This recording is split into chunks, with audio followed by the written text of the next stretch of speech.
नमस्कार प्रेक्षकांनो, आजच्या एपिसोडमध्ये इथे जानकीने मास्कमॅनचा फोन उचललेला असतो, जो की ऐश्वर्याच्या मोबाईलवरती आलेला असतो. तेव्हा प्रेक्षकांनो ऋषिकेश म्हणत असतो की जानकी, अगं तुला कळतंय का, म्हणजे आपला संशय खरा ठरला.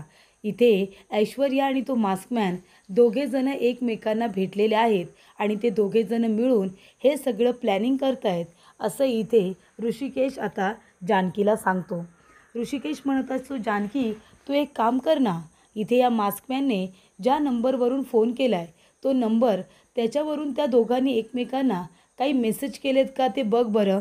जर काही मेसेज केले असतील ना, तर त्याच्यावरून आपल्याला काही ना काहीतरी हिंट मिळेल, असं इथे ऋषिकेश म्हणत असतो.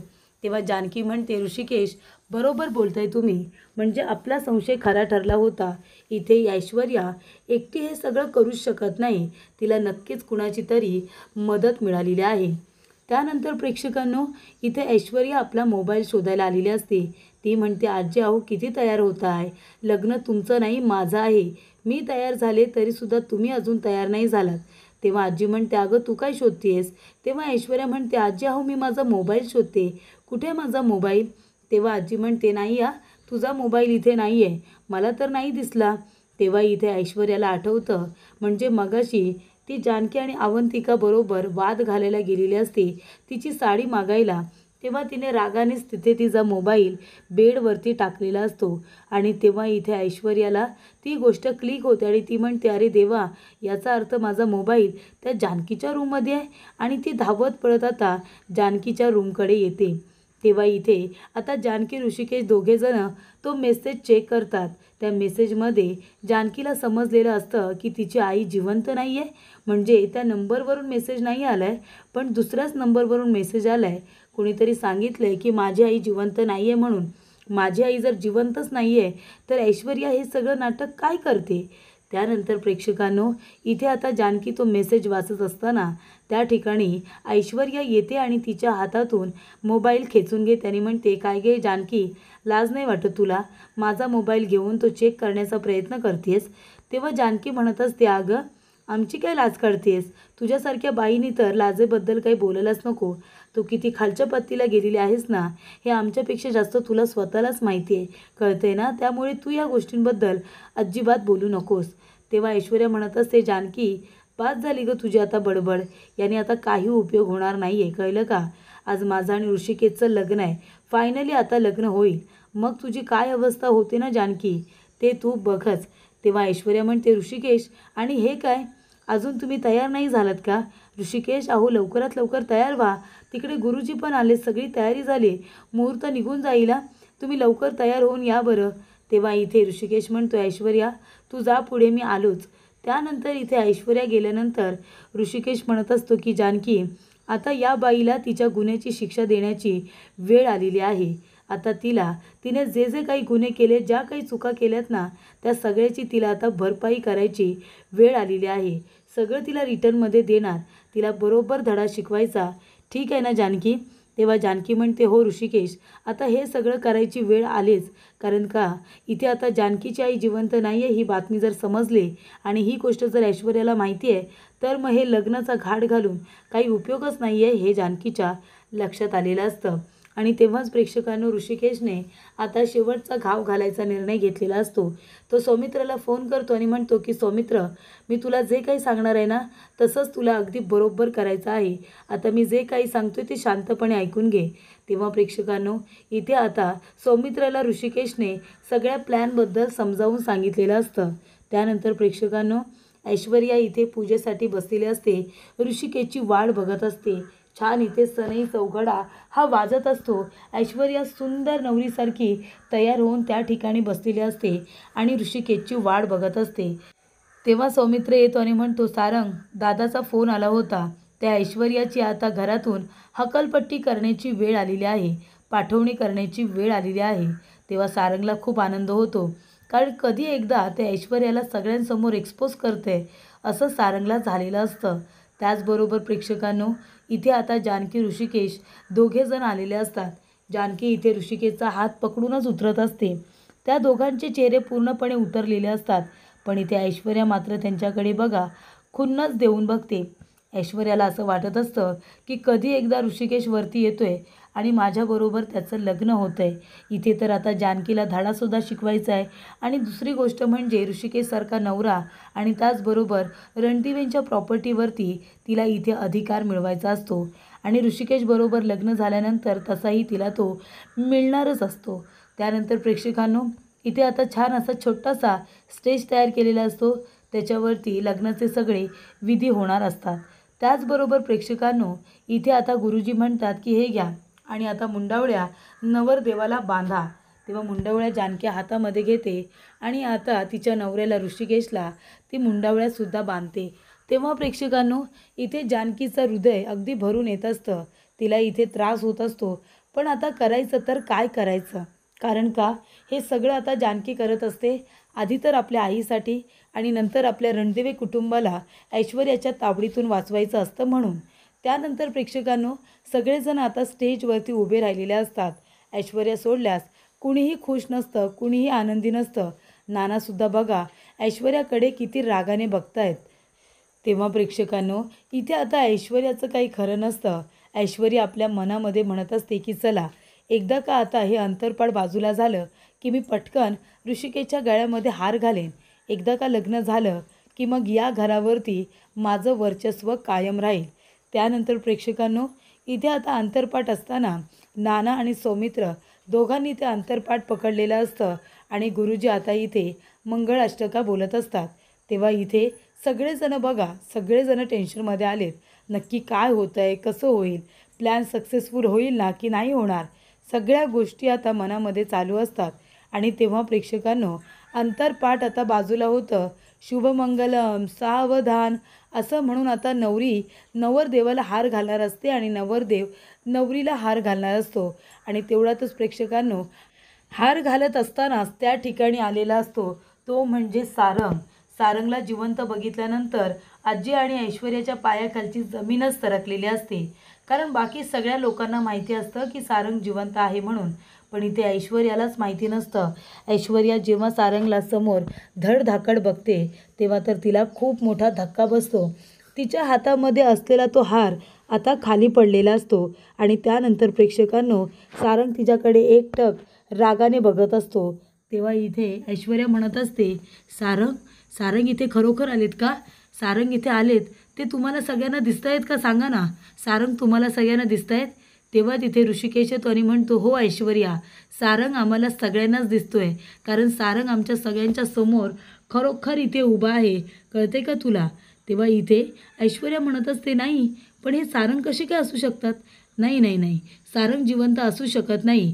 तुम्ही सगळ्यांनीच तर मला सांगितलं होतं की सारंग जिवंत नाही आहेत म्हणून. मग आता आता सारंग कुठून येतील? नाही नाही, तुम्ही खोटं बोलताय. तेव्हा इथे प्रेक्षकांना ऐश्वर्या म्हणत असते की मला माहिती आहे ना, मला इथे घाबरवण्यासाठी तुम्ही हे सगळं करताय ना, मला सगळं काही समजतंय. सारंग इथे असू शकत नाही, सारंग तर देवाघरी गेलेत. तेव्हा इथे जानकी म्हणत असते, नाही ऐश्वर्या, सारंग भाऊजी कुठेही गेलेले नाही आहेत, ते होते, आम्हीच त्यांना लपवून ठेवलं होतं. तेव्हा ऐश्वर्या म्हणते, अच्छा, म्हणजे याचा अर्थ काय? किडनॅप केलं होतं ना या जानकीने, त्यांना किडनॅप केलं होतं, बरोबर की नाही? तेव्हा जानकी म्हणते, मला किडनॅप करायची त्यांना अजिबात गरज येत नाही आहे, समजलं का तुला?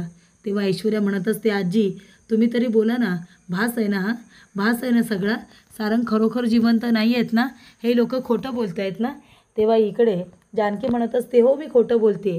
का? नाटक फक्त तुला करता येतात, खोटं फक्त तुला बोलता येतं, सगळं तुला जमतं का? आम्हाला काहीच जमत नाही.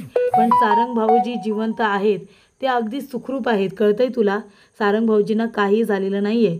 हा सगळा आमच्या नाटकाचा एक भाग होता, तुझ्याकडून सत्य वधून घ्यायचं होतं म्हणून, बाकी काही नाही, समजलं तुला? तेव्हा प्रेक्षकांनो, इथे ऐश्वर्या म्हणत असते, आई अहो तुम्हीच म्हणाला होतात ना की इथे गणपती विसर्जनाच्या वेळेला नाही का, गणपती विसर्जनाच्या दिवशी जेव्हा आपण सगळेजण जात होतो तेव्हा नाही का मला सारंगचा भास झाला होता, तेव्हा तुम्हीच म्हणाला होतात ना की तुला सारंगचा भास झाला आहे म्हणून, सारंग खरोखर जिवंतच नाही आहे असं तुम्हीच म्हणाला होतात, बरोबर ना आई? मग आता सारंग कुठून आले? हा सुद्धा माझा भासच आहे, हो ना, भास झाला आहे ना मला? तेव्हा जानकी म्हणत असते, ऐश्वर्या अगं किती खोटं बोलशील गं, किती स्वतःला समजावशील? सारंग भाऊजी खरोखर जिवंत आहेत, त्यांना काहीच झालेलं नाही आहे, अगदी धडधाकट आहेत ते. आम्ही हे सगळं खोटं नाटक केलं होतं ऐश्वर्या, तुला एक्सपोज करण्यासाठी. तेव्हा इथे ऐश्वर्या म्हणते, बघा ना आजी, या जानकीने मला कसं फसवलं बघा. ही जानकी आहे ना, पहिल्यापासूनच तिचा माझ्यावरती डोळा होता. मला त्रास द्यायला तिला खूप आवडत होतं. तेव्हा इथे प्रेक्षकांनो, आता ऐश्वर्या म्हणत असते, आजी अहो तुम्ही तरी काहीतरी बोला ना, सांगा ना या लोकांना, हे सगळेजण मिळून मला फसवत आहेत. सारंग जिवंत आहेत, सारंग परत आलेत की भास आहे ते सांगा बरं. तेव्हा आजी म्हणत असतात, ऐश्वर्या अगं तो आपला भास नाही आहे, सारंग खरोखर जिवंत आलेला आहे. तुझ्यासमोर धडधाकट उभा आहे, तुझ्या आणि माझ्यासुद्धा. तेव्हा प्रेक्षकांनो, जानकी म्हणत असते की सारंग भाऊजी, अहो ऐश्वर्याचा अजूनही विश्वास बसत नाही आहे की तुम्हीच सारंग आहात ते, नाही का? तेव्हा प्रेक्षकांनो, इकडे आता काय बोलावं काही कळतच नसतं ऐश्वर्याला. तिची बोलतीच बंद झालेली असते. तेव्हा इथे आता ऐश्वर्या म्हणत असते, सारंग तुम्ही सारंग आहात, पण मला का असं वाटतंय की तुम्ही माझा भास आहात म्हणून. मला भास झाल्यासारखंच वाटतंय. आजी, आई अहो बघा ना, मी खरंच काही केलेलं नाही आहे. हा सगळा माझा भास आहे, मला पूर्णपणे खात्री आहे. तेव्हा प्रेक्षकांनो, इथे आता हातातला हार हा सारंगने फेकून दिलेला असतो. आणि तेव्हा प्रेक्षकांनो, इथे ऐश्वर्या म्हणत असते, सारंग तुम्ही खरोखर जिवंत आहात सारंग, सांगा ना. तेव्हा इथे सारंग बघा आता ऐश्वर्याकडे कसा रागाने बघतोय, कारण त्याला तिचं हे वागणं अजिबातच आवडलेलं नसतं. तेव्हा इथे ऐश्वर्या आपल्या दुसऱ्या नाटकाला सुरुवात करते. ती म्हणते, सारंग अहो सारंग खरोखर तुम्ही जिवंत आहात, म्हणजे माझा नवरा सारंग परत आलाय का? अहो मी किती नशीबवान आहे की माझा नवरा परत मला मिळालेला आहे. सारंग तुम्हाला असं जिवंत माझ्या पुढे बघून मला किती जास्त आनंद होतोय, हे कसं सांगू मी तुम्हाला.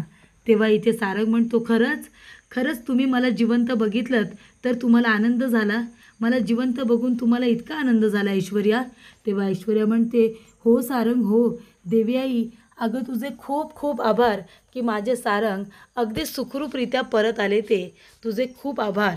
तेव्हा प्रेक्षकांनो, इथे आता सारंग म्हणत असतो की तुम्हाला इतका आनंद झाला होता ऐश्वर्या, मग माझ्या एका प्रश्नाचं उत्तर द्या. मी मेल्यानंतर लगेच तुम्ही माझ्याच भावाबरोबर लग्नाला कशा काय तयार झाला सांगा ना. का केलं तुम्ही असं माझ्याबरोबर?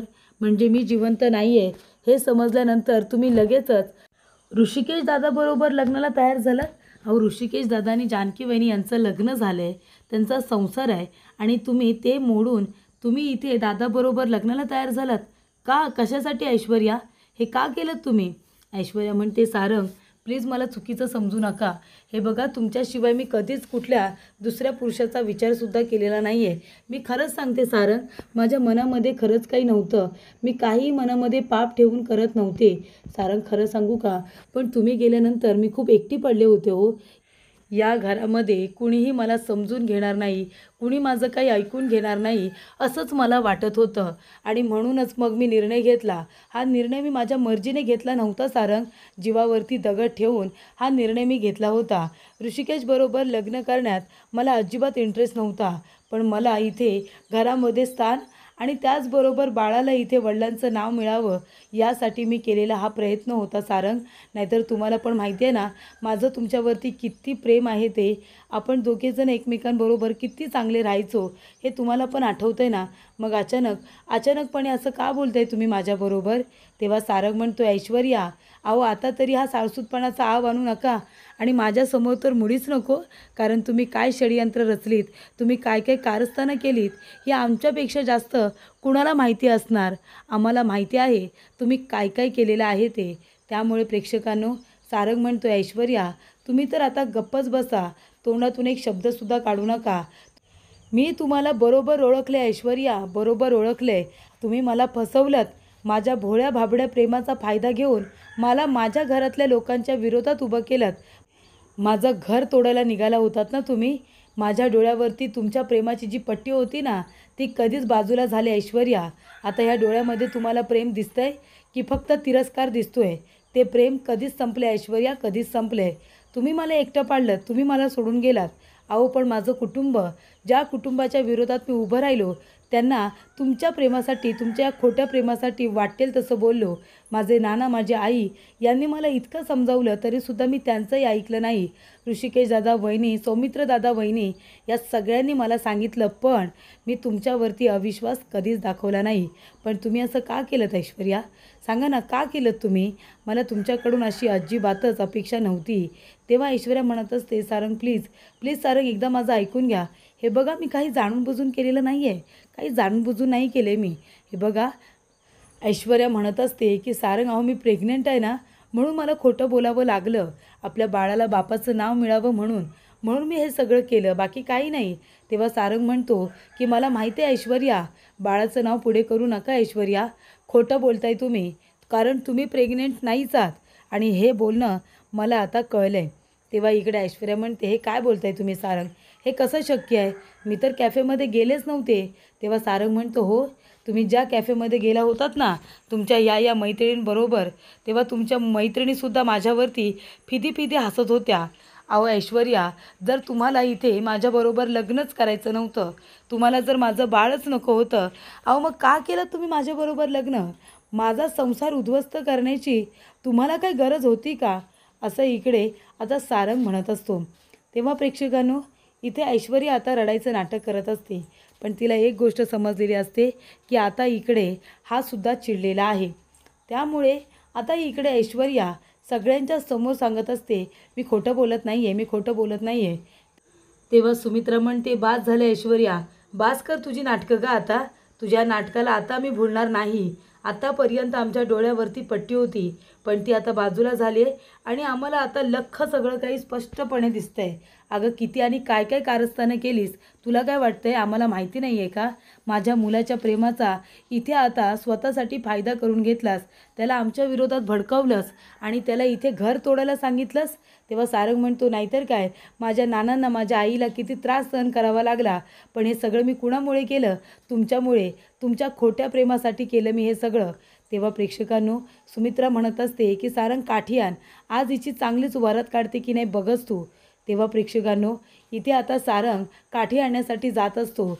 तेवढ्यातच इथे ऐश्वर्या म्हणत असते, सारंग प्लीज, प्लीज मला माफ करा. तेव्हा सारंग म्हणतो, काय तुला आणि माफ? अगं तुला का माफ करू मी? सांग ना. तुला जर मी पसंत नव्हतो, तुला जर मी इतका आवडतच नव्हतो, मग का माझ्याबरोबर लग्न केलंस? का केलंस तू माझ्याबरोबर लग्न? मला फसवण्यासाठी, माझं आयुष्य उद्ध्वस्त करण्यासाठी. तेव्हा इकडे सारंग म्हणत असतो की आई, मी काय म्हणतो, आपण एक काम करूया, पोलिसांना बोलूया आणि हिला आहे ना पोलिसांच्या ताब्यातच देऊया. ती आणि तिच्या या मैत्रिणी, म्हणजे विनाकारण तिने माझ्या प्रेमाचा बाजार मांडला ना. तेव्हा सुमित्रा म्हणते, नाहीतर काय, अगं बाळ हे एका मुलीसाठी, एका बाईसाठी किती महत्त्वाचं असतं तुला काय माहिती, आणि तू आईपणाचा बाजार मांडलास, इथे खोटं नाटक केलंस प्रेग्नेंट असल्याचं. तेव्हा ऐश्वर्या म्हणते, नाही हे सगळं खोटं आहे. तेव्हा सारंग म्हणतो, हे सगळं खोटं नाही आहे. कॅफेमध्ये सांगितलं ना मी तुमचं बोलणं ऐकलं होतं म्हणून, तेव्हाच मला कळलं की तुम्ही प्रेग्नेंट असल्याचं फक्त नाटक करताय. तेव्हा सुमित्रा म्हणते, लाज नाही वाटली तुला ऐश्वर्या? अजिबात लाज नाही वाटली का तुला असं वागताना? का केलंस तू असं? सांग ना, का केलंस तू असं? अगं एवढी नीच आणि खालच्या पातीला जाऊन वागशील ना, या गोष्टीचा मी कधी विचारच केला नव्हता, असं सुद्धा नानासाहेब इथे आता ऐश्वर्याला म्हणत असतात. तेव्हा प्रेक्षकांनो, इथे आता ऐश्वर्याला सगळ्यांच्या समोर चांगलंच एक्सपोज केलेली असते. सारंग जिवंत असतो, नाना अजून अगदी व्यवस्थित आहेत, त्याचबरोबर सुमित्रा, आजी, अवंतिका, सौमित्र, ऋषिकेश, त्यांचं संपूर्ण गोकुळ हे आता एकत्र आलेलं असतं. तेव्हा प्रेक्षकांनो, जेव्हा इथे ऐश्वर्याची हक्कलपट्टी घरातून होत असते, तेव्हा ती म्हणत असते की सारंग प्लीज, प्लीज मला कुठेही जाऊ देऊ नका. मी खरं सांगते, मी काही केलेलं नाही आहे चुकीचं. प्लीज विश्वास ठेवा.